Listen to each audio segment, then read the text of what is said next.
with episode 24 of the Confessions of a Not So Dangerous Mind podcast. I want to thank you all for joining me once again. Your support is much appreciated. If you're joining me on my YouTube channel, don't forget to click like, smash that subscriber bell, or if you're listening to the audio version on Spotify, iTunes, or the other platforms, please, if you enjoy the content, click like and subscribe. Tonight, I'm going to be talking about a movie that many people, whether boomers, Gen Xers, older millennials, younger millennials, a movie so many people that I have met over the last 29 years unabashedly love and rank as certainly one of their 10 favorite movies, if not their favorite movie. And that would be the 1994 film, The Shawshank Redemption. Based on a Stephen King novella, which I'm pretty sure was in a collection of his stories called Different Seasons, a book that I did not read, but my dad did. I read Skeleton Crew, a different collection of King's short stories, but never got around to Different Seasons. And the original title was Rita Hayworth and Shawshank Redemption. And I do think, as much as Shawshank is a mouthful, that's a stronger title than as much as Rita Hayworth was kind of important to the story in her own way. Chopping it to The Shawshank Redemption, much better. So the movie is now more than 29 years old. It's a little bit painful for me to say that because I was already a junior in college when The Shawshank Redemption appeared on the radar for the first time. And in the early days of the internet, I should say, things were reported, but information traveled much more slowly. I wasn't on the internet as of, let's say, summer, fall of 1994. Many of my contemporaries were, but I was a little bit slow with that. So that time frame is important personally because it was my first semester as a cinema studies major at New York University. And I began my NYU career at the end of August of 1994 when I began taking orientation and transfer student seminars and all of this other kind of stuff. And I began classes at NYU's Tisch School of the Arts, 721 Broadway, Lower Manhattan, then is now. And within the first couple of days, and the film classes I had that first semester, silent screen, which is exactly what you think it is, a study of film from the very beginning in the 1860s, Edward Muybridge, all the way up to the end of the silent period, late 1920s. The language of film, another pretty obvious course where by studying certain landmark films, different cultures, countries, eras, we learn about all of the terminology associated with those films. What's a swish pan? What's a matte shot? Hundreds and hundreds of things. Of course, there were other elements we were introduced to, but that film has its own language, literally, figuratively, symbolically, etc., etc. And the other class I took, film class I took that semester, was my favorite of all time, the horror film, which was just a spectacularly entertaining, challenging, and fun class. So I had all of those classes the first week, as you would expect, and they didn't have like orientation during class. We just were introduced, this is the material, here's the syllabus, here is what you're going to be expected to master, the reading materials every week, these are the books that you have to buy, and the reading packet, and all of this stuff. But right in that first week, on the 6th floor, 721 Broadway, there were flyers posted all over the floor, like all over the floor. There were even flyers on the ground. It seemed to be for a few weeks. There was always a flyer on the ground, but they were plastered all over the walls, not in the classrooms or the screening room. Advertising, free screening, and advanced screening. New movie based on a book by Stephen King. Well, they got that wrong. It was based on a novella by Stephen King, The Shawshank Redemption.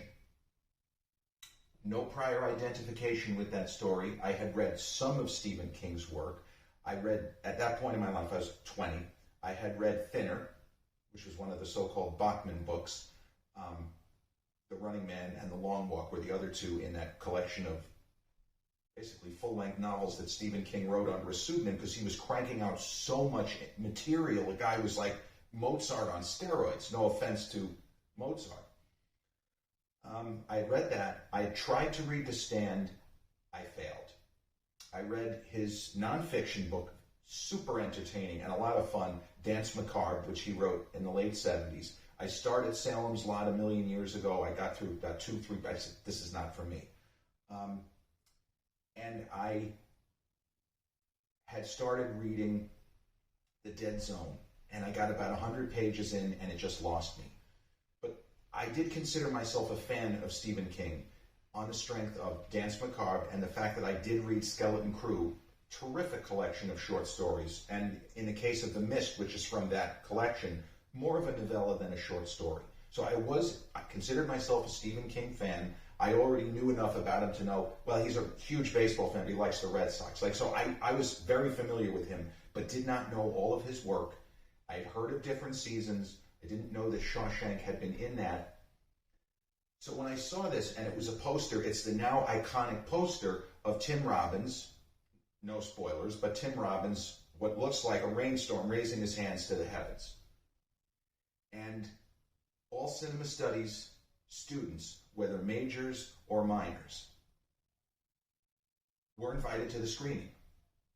We all had passes, in other words. We just had to, it's like ridiculous, we just had to show a flyer to somebody. And there was thousands of flyers, like we got our own, and then they were on the, like, that sort of thing. We were allowed to bring a guest. It was a real cool feature of being at this very expensive school. You know, as they used to joke around, your mommies and daddies are paying a lot of money for you to go here. Unless you had to take out a loan in which you were going to owe a lot of money. But these were perks. Yes, the workload was challenging, even for somebody who loved movies like myself and everybody else who was in the program at that time. Most of the people that I was in those classes with were freshmen. I had transferred over because this is really what I wanted to do. So I had no interest in seeing this movie. It didn't mean anything to me. In my mind, it was just an inconvenience. Wait, I'm supposed to be off on Friday, but I'm going to take the train in, and I'm going to see a 4 o'clock screening, and then there's going to be like a reception afterwards. Doesn't sound interesting. Pass. Do not recommend. This is literally what I did. 2 weeks into my first semester at NYU, and I'm already punting an opportunity like that to have a life experience. Frank Darabont was at that screening. Now, he wasn't now known from this movie and Green Mile, and he was the original showrunner for The Walking Dead. We know that the guy is a home run hitter. Didn't mean anything to me. I don't know who that is. I don't want to go. The same nonsense that I pulled a year later when I decided to pass up on the opportunity to meet Martin Scorsese and Bobby De Niro. Just because I was a bit of a sourpuss. Well, more than a bit. I was a sourpuss. I can admit it. So I had no interest in seeing this. Movie didn't look interesting. The poster didn't seem interesting. Tim Robbins, okay, well, at least I know who he is. I had seen The Player. And I know that he got a lot of acclaim in certain quarters for the film called Bob Roberts. He had been in Bull Durham. My dad liked Cadillac Man, which he was also in. And I was a fan of Jacob's Ladder. All of that did not do anything to move the needle even slightly in favor of, maybe I should see this movie. It's free. This is part of our education. It's part of the amount of money that we're paying that we get invited to things like this. Didn't go. So, fast forward to the following week after the screening has taken place. Now, I didn't know everybody who was a cinema studies major. I would say that in that first semester, I got to know at least half, maybe closer to 2/3 or 3/4 of the cinema studies majors. And certainly there were plenty of people who minored in cinema studies who majored in production. That would be kind of a logical thing to do. I spoke to no less than 15 fellow cinema studies majors who had attended that screening. Of course, they had said, Jerry, you should have come. You know, I already had kind of become friendly with a number of them. They all said, well, you should have gone. The reception afterwards was fun, and this Frank Darabont guy was very engaging. He seemed terrific. You should have just, you're right, I should have come, but I didn't. Now here's the funny part. I didn't talk to a single person who liked the movie. This was not a test screening version. This was not a temporary work print with a musical score that was a movie from the 80s, like just slotted in there. This was a final cut. This was a preview of a movie that was coming out September 21st or 2nd, or September 23rd, I think. So this was a finished product, a wrapped version of Shawshank Redemption. No one I spoke with gave the film a ringing endorsement. One person, Steve Charbonneau. Steve, if you're out there, God bless you. He liked it, but he seemed a little cowed by the fact that everybody else disliked it. And some people disliked it intensely. They were angry that they wasted their time going to a screening. The film was complete trash. What a piece of crap. This was the general undercurrent. And Steve thought it was okay. Not great, but he recommended it. No one else I spoke with recommended it. They were all glad they went to the screening. It was a great experience. And nobody had anything bad to say about Darabont. They said, man, what a nice guy. I didn't want to tell him I thought his movie sucked, but he was so nice. You know, I remember when I was on my way. Good stories. So when Shawshank Redemption was released, I remember Newsday, this is what the newspaper that I got, Newsday gave it a favorable review. I didn't happen to see Siskel and Ebert that week. I know that Roger Ebert originally gave it a thumbs up. I don't know about Gene Siskel. But even Ebert came to become a bigger fan in later years.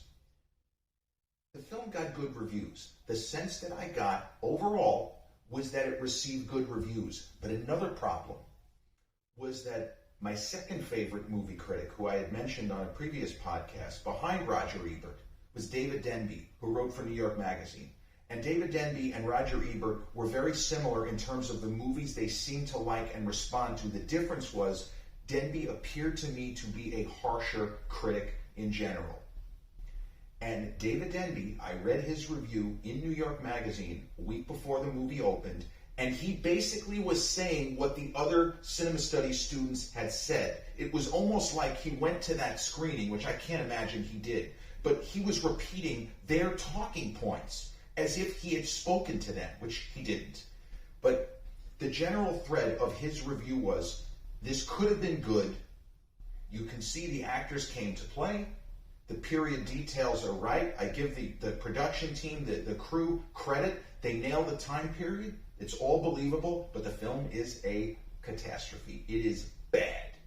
He said he liked one shot in the entire film, a sweeping shot of the prison at the beginning. That's it. The rest of it, bad. So I hadn't read Ebert's review. It wasn't on the internet yet. I missed his program that week, and I didn't get the Chicago Sun-Times. I just knew what I was, seeing what was in front of me. David Denby giving the film that bad of a review, I'm not seeing this movie. I don't even care to discuss it with my classmates because they all said it sucked, and now Denby is telling me, don't waste your time. This film is crap. Did not see the film during its initial theatrical run. And history tells us, and this is one thing that I love about Google, especially now, and talking about movies. You can Google this, because maybe I'm telling you a story that isn't true, right? It's possible. Shawshank Redemption bombed. It bombed at the box office. Very few people saw it. And I don't remember anybody in my circle who had missed that screening who then went to see the movie and said, oh my God, it's amazing. So it's not as if some people saw it and this is great and there was a groundswell. No, there was no process for which that to happen because the internet was not what it would become a few years later.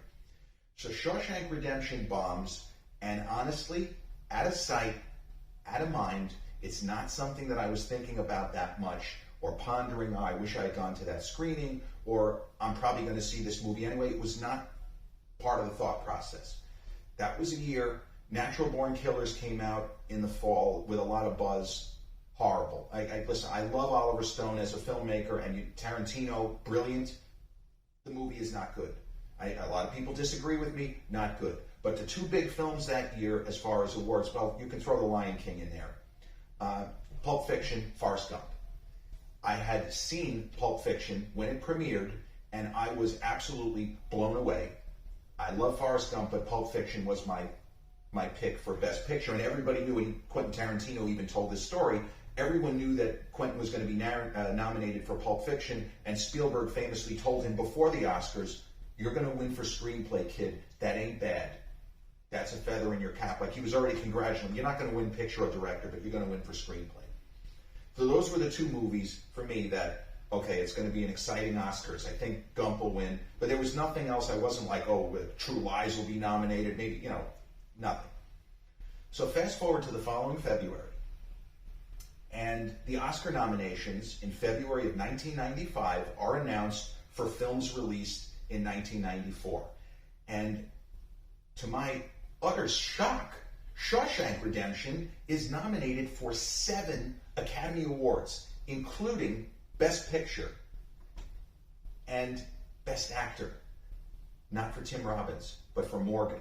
And that should give you an idea of how the Academy was viewing it, that it's Red's story. It's not Andy's story. As much as Andy appears to be the central character, but that's beside the point. It's nominated for those awards. Darabont didn't get nominated for director, so you could say, okay, well, they ain't winning Best Picture, but 7. And the magnificent musical score, among others, was nominated. So when that happened, after I got over my initial shock, now I have to see this movie. And back then, it took so long for VHS tapes to get produced and come out and all of that sort of stuff.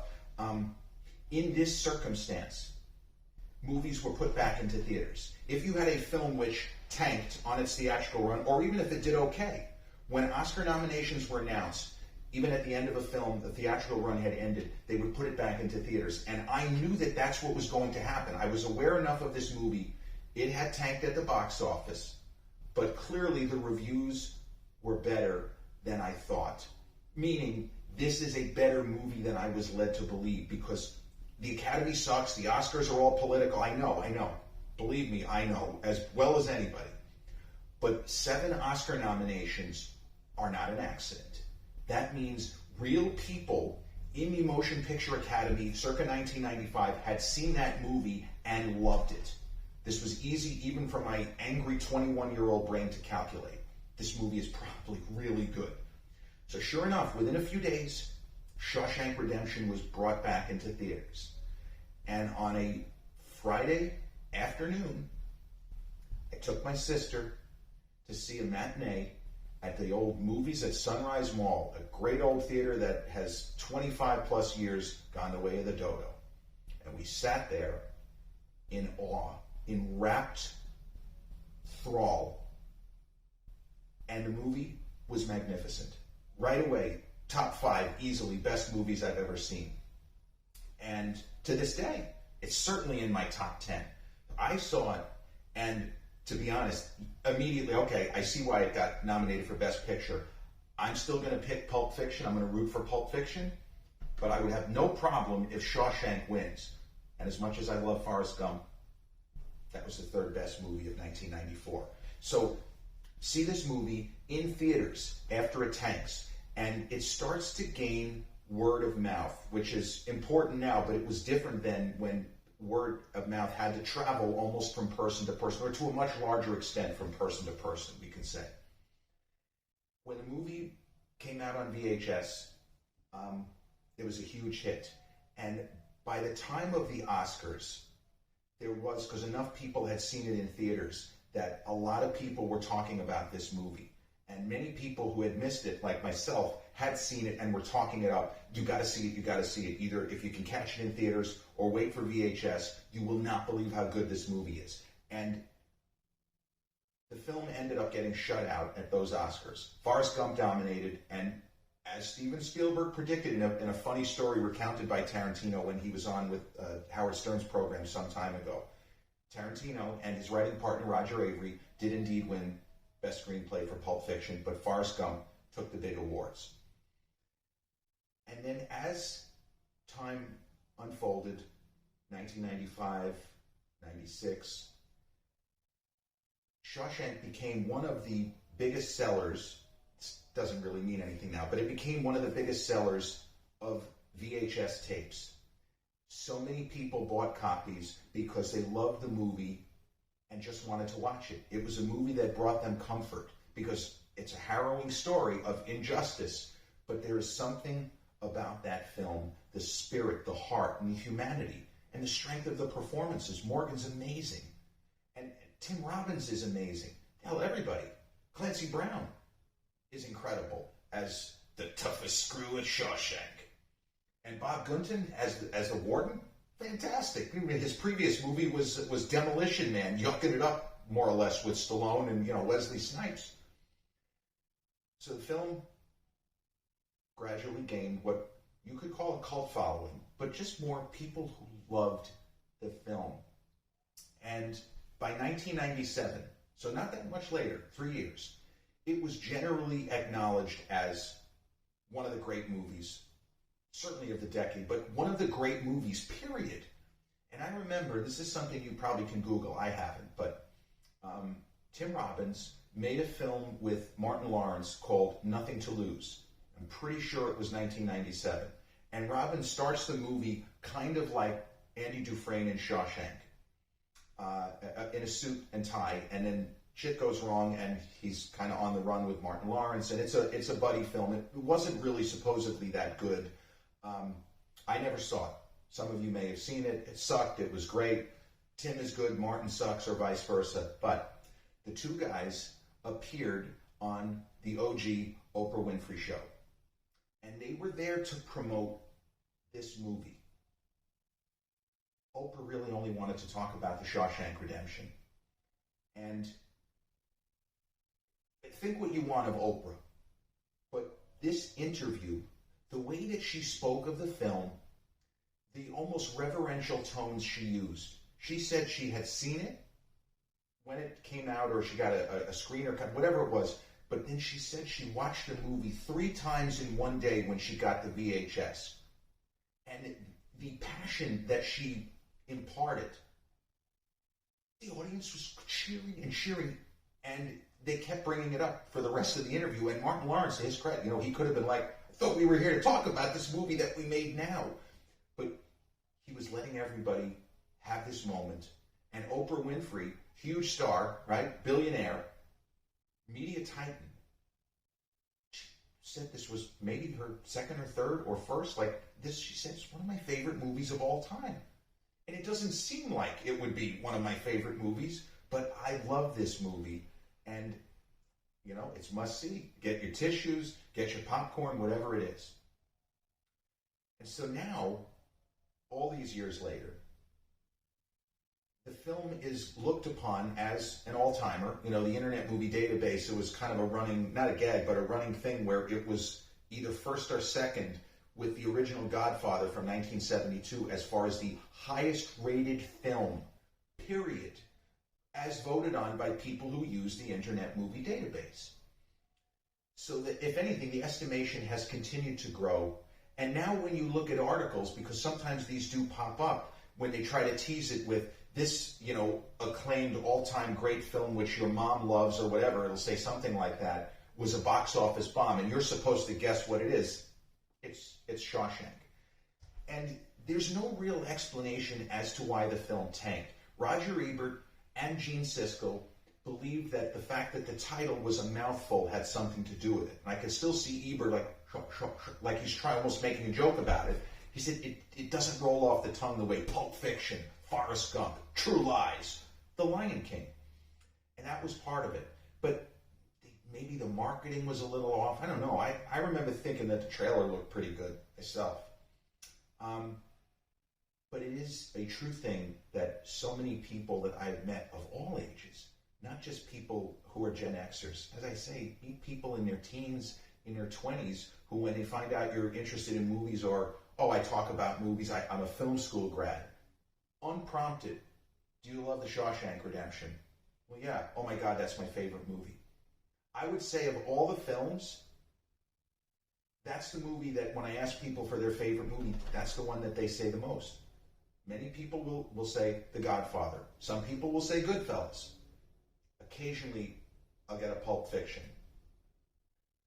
But The Shawshank Redemption is often cited as someone's absolute number one. You know, I bought it on streaming. I want to know that I always have it. Nothing wrong with that.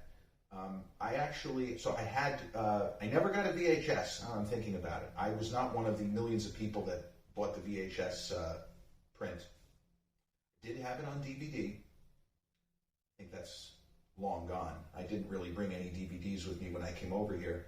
And I don't own it on streaming. So theoretically, if I watched it now, I'd probably have to rent it on Amazon Prime. Although, now that I'm thinking of it, it is streaming free if you get Paramount Plus, and it's on that free app called Pluto. But again, a ton of commercials. And that's a movie where I really do believe that commercials hurt, because it is a longer movie, but it has such an amazing flow from one scene to the next, from one great Andy Dufresne or great Red moment or great Brooks moment after another. And commercials will disrupt that. So if you have Paramount Plus, by all means. I think it's very unlikely that anyone who would be watching this podcast hasn't seen the movie. But if you haven't, I'm telling you, the hype is real. You will be in shock as to just how good this movie is. Even if you say, well, I don't really like Morgan Freeman, you know, I hate Tim Robbins, he sucked in Green Lantern. Watch this movie and you will see every moving part from one end of the production to the other in perfect harmony to the end goal of creating one of the greatest movies, one of the most beautiful stories told in cinema, in my opinion, and the opinion of so many others. So that will bring episode 24 of the Confessions of a Not So Dangerous Mind podcast to a close. And I want to thank you all so much for joining me again tonight. If you are watching it on my YouTube channel, once again, don't forget to click like, smash that subscriber bell. Or if you're taking in the audio version of the podcast on Spotify, iTunes, Google Podcasts, iHeartRadio, or Amazon Music, please don't forget to click like and subscribe. I will be back with episode 25 real soon. Before I sign off, just remember, get busy living, get busy dying.